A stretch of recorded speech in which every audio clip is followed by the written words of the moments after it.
Levantamos este sur y juntamos nuestras manos. Todos los callados, todos los omitidos, todos los invisibles, todos los callados, todos los omitidos, todos los invisibles,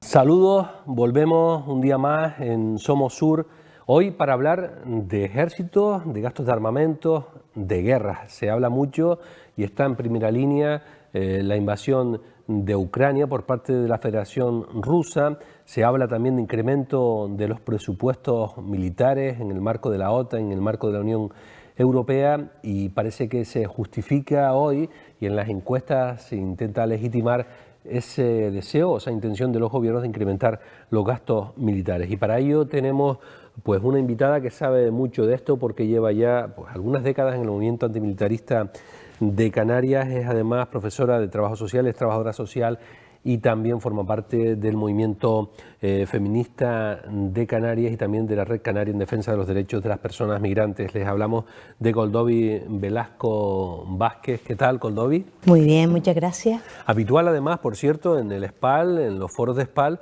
pero nunca te habíamos entrevistado en Somos Sur, así que ya era hora, no será porque no coincidiéramos, ¿no? Y bueno, como decía, estamos en el marco, el SPAL se celebró en el marco de una guerra que estaba en primer plano del foco mediático, la guerra motivada por la invasión de la Federación, por parte de la Federación Rusa de Ucrania, y con reuniones permanentes, con masacres de civiles y con discursos de gobiernos de distintos colores, entre ellos en el caso del gobierno español, un gobierno progresista a favor del incremento hasta el 2% del PIB de los gastos militares. ¿En tiempos de guerra es más difícil para el movimiento antimilitarista defender el recorte de los gastos militares? No, para el movimiento antimilitarista, que buscamos la abolición de los ejércitos, porque los ejércitos defienden los intereses de la clase dominante, de los más ricos, a costa de la expropiación, el saqueo y la explotación de las mayorías de la población, y también los ejércitos que lo que hacen es tener en el foco una represión de la disidencia interior en los territorios, ¿no? Siempre la mirada antimilitarista es una mirada disidente y cuesta en tiempos de guerra y en tiempos de preparación de esa guerra, ¿no? Porque podemos decir que vivimos en una guerra contra la vida, como dice Yayo Herrera, permanentemente, y hay momentos en los que, digamos, hay una mayor insistencia o despliegue o se pone el foco en determinadas guerras o determinados conflictos bélicos, pero permanentemente, ya solo en este año hay más de 34 conflictos bélicos en los que la mayoría de ellos participa el Estado español, porque es uno de los estados más militarizados del planeta. Es el séptimo, por ejemplo, en comercio de armas. Es también un gobierno, el español, que permanentemente el gasto militar lo tiene altísimo. Por ejemplo, para el 2022, en los presupuestos, 62 millones de euros cada día para gasto militar. La investigación I+D+I, que es parte de este ciclo del negocio de la guerra de España, es 3 veces la investigación I+D+I militar, 3 veces más que la sanitaria. Sin embargo, el discurso del gobierno, digamos, es que el Estado español es uno de los estados que menos invierte en relación al PIB en gastos de armamentos y que le queda por llegar mucho para llegar a la media de la OTAN o a los objetivos de la OTAN, que es el 2% del PIB. Es mentira. El ocultamiento del gasto militar no solo es la inversión, el derroche que se hace en el Ministerio de Defensa, sino también en el resto de los ministerios. 12 de los 13 ministerios que existen tienen partidas de gasto militar. Cuando se hacen los análisis con una mirada, con el criterio OTAN, digamos que en el Estado español hay un derroche de gasto militar muchísimo más del que se expresa en el Ministerio de Defensa. Y además, una cosa es lo que se presupuesta y otra que tiene un gran incremento de un tanto por ciento enorme lo que finalmente se gasta. Claro, para explicar un poco, porque no sé si estamos hablando de un truco de magia, en el sentido cuando se presentan los presupuestos siempre en torno a octubre, noviembre del año siguiente, los presupuestos del Estado, se habla de unos gastos militares. Y luego suele ser en verano, además, suele ser cuando bajan las noticias o cuando la gente está de vacaciones, cuando se producen iniciativas legislativas del gobierno, de decretos, para hacer ampliación de crédito, y no suele haber ampliación de crédito, salvo el caso que hubo ahora de la COVID y tal, de gastos sanitarios, de educación, sino suele ser de gastos militares, ¿no? Siempre un poco de ese es gasto el truco, ¿no? militar, eso Que es. no figure lo que se piensa gastar, que ya se sabe, porque en algunos casos esas ampliaciones de crédito son para compromisos que ya hay, ¿no? Que se podían haber puesto cuando se elaboraron. ¿Me equivoco? Sí, ¿Es así más o menos está la muy cosa? bien, muy bien expresado, y aprovechan los fondos de contingencia, que son unos fondos que no tienen que pasar tampoco por el Parlamento, para incrementar los programas de armamento, para incrementar el apoyo a la industria armamentística, que es muy importante también en el Estado español. Es aquí donde empieza la guerra, ¿no? Y también lo hacen a través del incremento de partidas para las operaciones militares en el exterior, que tenemos 21 intervenciones en el exterior, que es estar participando en 21 espacios de conflictos bélicos desde el Estado español, desde vendiendo armas, desde formación a tropas, desde militarización de fronteras, es decir, toda una serie de dimensiones que nos hacen realmente ser participantes de una estrategia neocolonial en la mayoría de los, especialmente del norte de África, pero también del continente de América Latina. El último 12 de marzo, la Plataforma Canaria por la Paz volvió a convocar una manifestación para recordar el no mayoritario del pueblo canario a la OTAN en el año 1986. En el manifiesto que se leyó se pidió nuevamente un estatuto de neutralidad para Canarias. Vamos a ver, esta demanda que ya tiene unas cuantas décadas, que incluso han suscrito algunos partidos que están hoy en el gobierno de Canarias, sin embargo, ahora con el discurso que hay de el pueblo ucranio, si llega a estar metido en la OTAN, a lo mejor se lo hubiera pensado Putin y no lo hubieran invadido, ¿qué se puede decir? ¿Qué dice el movimiento antimilitarista ante discursos que se ve mucho en los medios? Movimiento antimilitarista creemos que ninguna guerra se justifica y que la alianza de la OTAN es el brazo armado del capitalismo, que digamos que es la principal amenaza de la paz mundial, que es uno de los agentes más importantes del colapso climático que estamos sufriendo y que especialmente sufren los países del sur global. Y digamos que seguimos desde Canarias planteando que queremos un estatuto de neutralidad, ser plataforma no de agresión como somos actualmente, ni de ensayo de la guerra, sino una plataforma de paz, de solidaridad, de encuentro entre los pueblos, todo esto que se trabaja y se cultiva también desde el SPAL, ¿no? Desde los pueblos africanos, vecinos, ¿crees que nos verían, digamos, con más simpatía si no fuera Canarias territorio OTAN? Por supuestísimo. Está Canarias siendo utilizada como una plataforma logística, no solo de ensayo, sino también de apoyo logístico y con las infraestructuras para seguir apoyando esa injerencia neocolonial en África para el saqueo de sus recursos, pero también y acompañado, digamos, de la militarización. Entonces, por supuesto que una Canarias desmilitarizada se dejaría de convertir en una amenaza para la paz en el continente hermano. Estamos hablando en Canarias, creo que hay casi en torno a 10.000, tantos números de militares como de médicos. Hay un militar cada 145 habitantes en nuestro archipiélago canario. En comparativa, nosotras planteamos que hay una psicóloga contratada por el Estado cada 17.000 habitantes, una trabajadora social cada 24.000 o una matrona cada 100.000, para que veamos la comparativa, ¿no? Y cómo esta defensa que se plantea está abrazada a la seguridad militar, entendiendo que lo militar es lo que nos va a traer la paz, cuando comprobamos que para nada, ¿no? Que 145, cada 145 personas en Canarias tenemos un soldado, lo que expresa una altísima militarización de este bastión que es el archipiélago canario para la OTAN. Se pinta como moderno un lema de los romanos, de si quieres la paz, prepárate para la guerra, ¿no? Tiene poco de Bueno, moderno.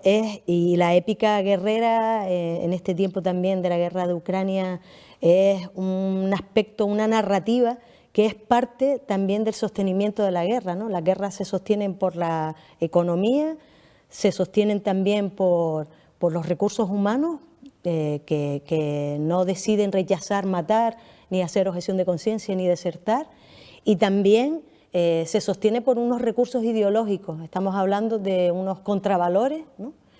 que tienen muchísimo también de maquillaje, de cambio de lenguaje, de construcción del enemigo, y toda esa realidad, esos, digamos, recursos ideológicos, lo que hacen es colaborar con esta narrativa, ¿no? De entender que si queremos la paz nos tenemos que preparar para la guerra, cuando prepararnos para la guerra nunca nos da paz, ¿no? Pero ¿y cómo pueden trabajar, digamos, las sociedades? ¿Qué se les puede pedir a los gobiernos? Porque claro, si uno dice lo de quitar los ejércitos, serían todos los países a la vez. Si te quedas tú sin ejército y el vecino tiene ganas, entra, ¿no? Hay sitios, por ejemplo, en Canadá hay una unidad de prevención de conflictos, hay en Nueva Zelanda un ministerio para el desarme. ¿Existen más iniciativas, digamos, en positivo que puedan ser referentes para buscar soluciones de un mundo que no busque en la fuerza de las armas la resolución de conflictos? El proceso de no violencia y de transformación es un proceso lento en el que hay que potenciar la soberanía, la justicia, la igualdad, los procesos comunitarios y procesos participados de desarrollo y de justicia y de redistribución de la riqueza. Son procesos muy lentos.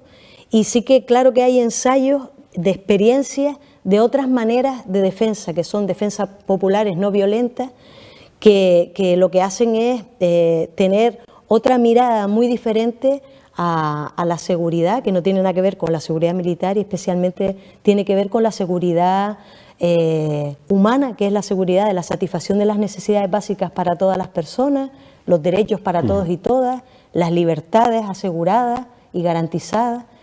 Y, por supuesto, una mirada desde los feminismos que decimos, ¿no? Que no queremos un trozo de tarta, sino queremos un cambio de receta, ¿no? Ese trabajo por la abolición de los ejércitos supone un trabajo emancipatorio de búsqueda de otra manera de ser, de organizarnos, de relacionarnos, de hacer economía, de hacer política.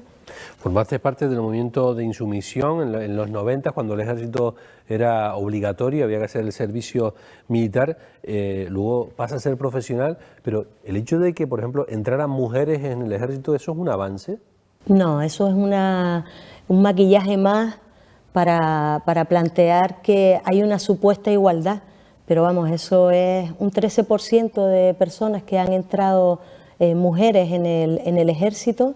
No es más que un subrayado que lo que hace es maquillar los verdaderos intereses que nosotras siempre planteamos, que el militarismo y el patriarcado están unidos en el milipatriarcado y que se necesitan, comparten valores, comparten intereses, y que la lucha feminista tiene que ser antimilitarista y todo antimilitarismo tiene que ser feminista, ¿no? Y precisamente porque en la guerra estamos hablando que se producen violaciones de las mujeres, o sea, las mujeres siguen también pasando la peor parte como víctimas de las guerras. Se pinta el heroísmo de los hombres desde el pensamiento militarista, ¿no?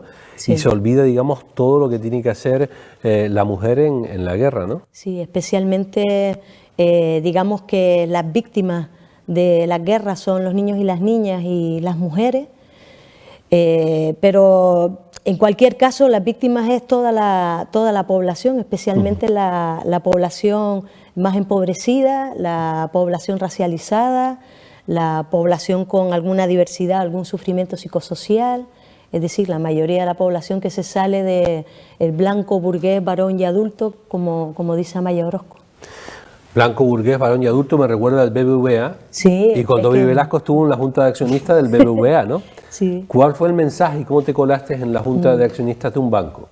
Bueno, es una campaña contra la banca armada en la que vemos cómo queremos interrumpir el negocio de la guerra, planteando que 3 de cada 4 armas no se podrían desarrollar si no fuera por la financiación de los bancos, especialmente BBVA, Santander, Sabadell y la Caixa, que son los 4 del ranking, ¿no? Que están vinculadas además al negocio del extractivismo, a la destrucción de los territorios, etcétera, etcétera, ¿no? De las comunidades, etcétera, especialmente en África y en el continente americano. En lo que consiste esa campaña es hacer denuncia de la contribución que tiene cada uno de los bancos en la industria armamentística y en exigirles y pedirles que dejen de ser parte del negocio de la guerra, ¿no? Y de alguna manera es una participación desde el accionariado crítico, ¿no? Recogemos las acciones de gente que está en ese banco y es una manera de ser la mosca en la leche, ¿no? Y romperle, digamos, ese espectáculo que tienen en la Junta de Accionistas de todo está bien, todo está bueno, somos las mejores y prestamos a todas un gran servicio, cuando realmente lo que es pues unas entidades que son especuladoras, que son empobrecedoras, que acumulan la riqueza en pocas manos y que además colaboran con la guerra en todo el mundo, ¿no? ¿Y cómo reaccionaron desde dentro, más allá de que les impidieran grabar por teléfono la intervención de ustedes, los bancos que luego patrocinan en los medios de información campañas como que apoyan debates y programas de radio, en prensa y demás, pero no les dejaron grabar?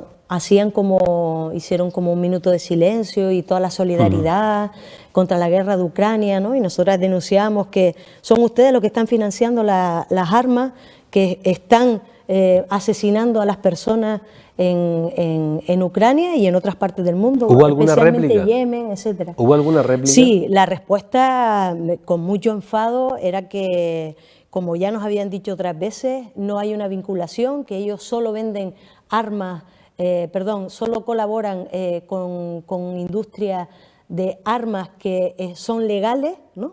No, en ningún momento dicen que sea ético, que sea justo, ni muchísimo menos, ¿no? Pero bueno, bombardean la población civil en Yemen, por ejemplo, eso es una cosa que no se denuncia en los medios, pero que ha estado ocurriendo desde Arabia Saudí. Lleva 8 años y más de 347.000 víctimas, o en la guerra del Sáhara. Y eso es con colaboración de armamento español. Sí, todo con armamento español. En el Sáhara, en Yemen también. En Yemen, en Libia, en Siria. ¿Y por qué no se habla? En Colombia hay también venta de armas por parte del gobierno de España. ¿Por qué se están fuera del foco mediático esos conflictos bélicos? Porque interesadamente hay unos intereses que, o de alguna manera, unas vidas que sí que importan y otras vidas que no importan, ¿no? Y que tiene que ver con aquellas vidas que se parecen más a este modelo hegemónico, ¿no? que decíamos, de ser blanco, varón, adulto, heterosexual, sin sufrimiento psicosocial, urbano, ¿no? Y donde pues la mayoría de la población no importa y no interesa, y se mercantiliza, se instrumentaliza, y la destrucción también de la naturaleza es algo que no importa, ¿no? Que no importa a los intereses del capitalismo. Y nosotras planteamos que para nada, o sea, todas las vidas importan, partimos del principio de inviolabilidad de la vida humana y de la necesidad de nuestra ecodependencia y del respeto al medio ambiente, ¿no? ¿Y cómo pueden en la educación, aparte por ejemplo, no los juguetes bélicos, pero las madres y padres que nos puedan estar viendo, para que no se, digamos, militaricen las conciencias? Porque cada vez, por ejemplo, hay más acciones de los ejércitos yendo a los colegios, dando charlas, hay exposiciones de armamentos y se invita a los niños, a las familias que se monten en los cañones. Tú has estado tan detenido más de una ocasión precisamente por protestar con esas exhibiciones que intentan acercar, digamos, lo militar a la sociedad.